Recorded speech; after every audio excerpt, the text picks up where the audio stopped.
জমে উঠেছে জাতীয় সংসদ নির্বাচনে অংশ নেয়া প্রার্থীদের প্রচারণা। জয়ের ব্যাপারে আশাবাদী সবাই, দিচ্ছেন নানা আশ্বাস, আছে নানা অভিযোগও। ঠাকুরগাঁও ১ আসনে নির্বাচনী এলাকার সদর উপজেলার মোহাম্মদপুর ইউনিয়নের কাজীপাড়ায় পথসভা করেছেন বিএনপির মহাসচিব মির্জা ফখরুল ইসলাম আলমগীর। বলেন, দেশের মানুষ জেগে উঠেছে, এবার নির্বাচন কেউ ভণ্ডুল করতে পারবে না। এ সময় সবাইকে ভোট কেন্দ্র পাহারা দেওয়ার আহ্বান জানান।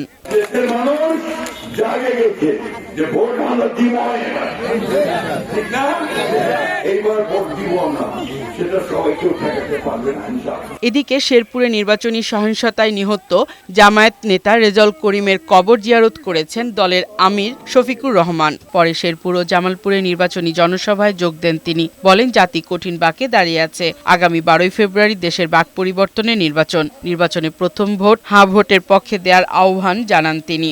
এই নির্বাচন অতীতের ৫৪ বছরের যে রাজনীতি ফেসিবাদ তৈরি করেছে সেই বস্তা পচা রাজনীতির কবর রচনার দিবস। নাটোরে সকাল থেকে জমজমাট নির্বাচনী প্রচারণায় ব্যস্ত সময় পার করছেন ধানের শীষ ও দাঁড়িপাল্লার প্রার্থীরা।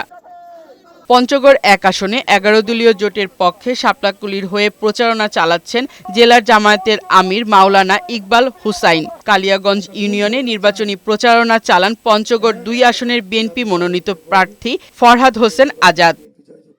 লক্ষ্মীপুর কমলনগর উপজেলার তোরাবগঞ্জ উচ্চ বিদ্যালয় মাঠে নির্বাচনী জনসভা করেছেন লক্ষ্মীপুর ৪ আসনের ধানের শীষের প্রার্থী ABM আশরাফ উদ্দিন নিজাম। নরসিংদীর জিনিসপুরের পুরানপাড়ায় উঠান বৈঠক ও গণসংযোগ করেছে নরসিংদী ১ আসনের বিএনপি প্রার্থী খায়রুল কবির। কক্সবাজার ১ আসনের ধানের শীষের প্রার্থী সালাউদ্দিন আহমদ বলেছেন, দেশের স্বাধীনতা যারা বিশ্বাস করেনি তারাই ধর্মের ভিত্তিতে রাজনৈতিক বিভাজন সৃষ্টি করতে চায়। বৈষম্যহীন গণতান্ত্রিক সমাজ ব্যবস্থা প্রতিষ্ঠিত হবে, রাষ্ট্র ব্যবস্থা প্রতিষ্ঠিত হবে এবং একটি শক্তিশালী গণতান্ত্রিক সরকার এদেশে প্রতিষ্ঠিত হবে। সিরাজগঞ্জে এনসিপি নির্বাচন পরিচালনা কমিটির চেয়ারম্যান আসিফ মাহমুদ সজীব ভুঁইয়া বলেন, দেশে প্রায় সকল রাজনৈতিক দল আনুষ্ঠানিকভাবে হ্যাঁ ভোটের পক্ষে রায় দিয়েছে। স্বঘোষিত দিল্লির একটি দল ছাড়া মোটামুটি সবাই হ্যাঁ ভোটের পক্ষে রায় দিয়েছে। ফারহানা শিমু, বৈশাখী সংবাদ।